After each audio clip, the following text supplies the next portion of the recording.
Bonjour à tous et bienvenue sur boursicoté.com pour cette nouvelle analyse technique du CAC 40 en clôture avec une séance finalement qui confirme l'orientation baissière de la tendance, puisqu'après avoir ouvert ici sur l'ancienne zone de support donc du biseau d'élargissement baissier, a validé comme hier cette zone comme résistance, puisque au terme de cette séance, on revient ici sur la zone des 7570 points. J'ai repositionné ici cette zone horizontale pour clôturer donc sur un niveau très proche, puisqu'à 7570.20, le CAC 40 perd 0,77% par rapport à la clôture de la séance précédente. Donc on est ici sur un mouvement d'accélération qui a marqué un rebond technique et qui revient ici donc sur un mouvement baissier. Au niveau des indicateurs techniques, c'est assez partagé. On a les histogrammes du MACD ici qui remontent tout doucement.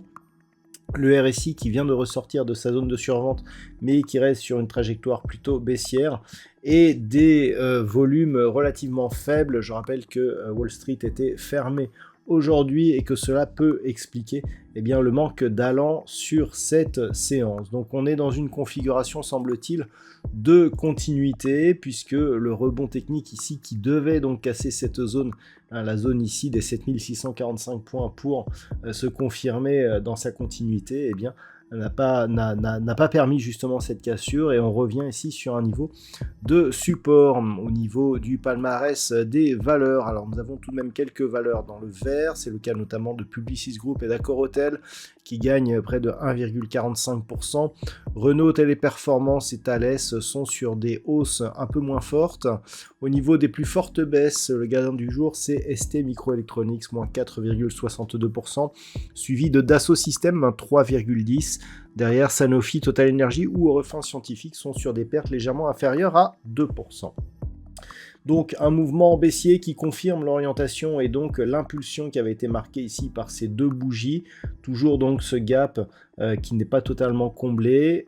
Une phase ici de point bas, un rebond significatif qui reste sous la zone des 7645, et on rejoint ici la zone des 7570 points. Alors, cette zone est intéressante puisque lors de l'établissement du rebond lundi, c'était cette zone sur laquelle on était venu clôturer et qui avait été franchie sur gap.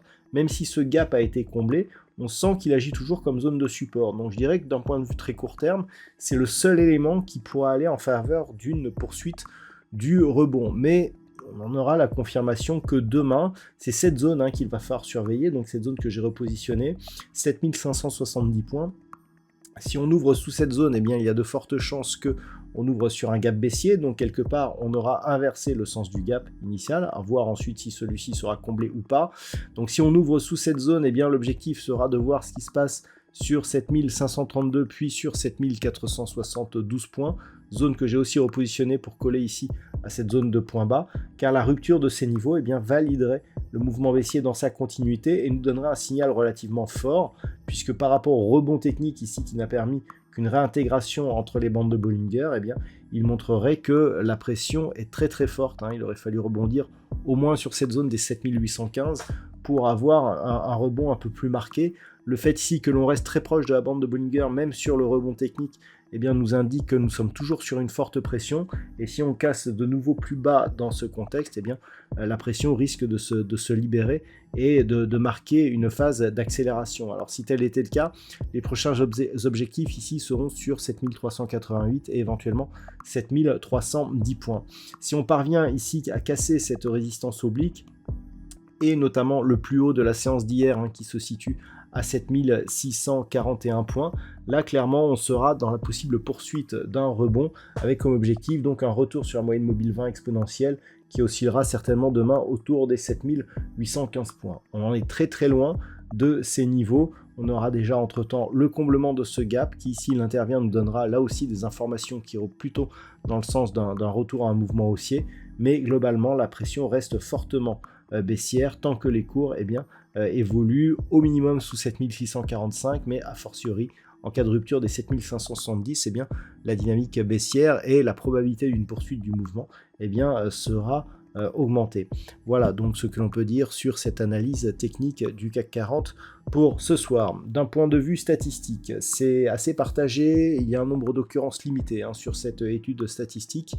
On serait sur une phase de stabilité donc pour cette fin de semaine, donc jeudi, vendredi, avec possibilité de rebond la semaine prochaine, mais qui pourrait être rapidement invalidé par la suite, donc un rebond qui pourrait être essentiellement technique. Du point de vue de la tendance, je dirais un peu plus globale, on resterait dans une dynamique baissière selon cette étude statistique. Voilà donc ce que l'on peut dire sur cette analyse technique du CAC 40. Je vous souhaite donc une très bonne soirée. On se retrouve dès demain pour d'autres analyses techniques, toujours sur le site boursicoté.com.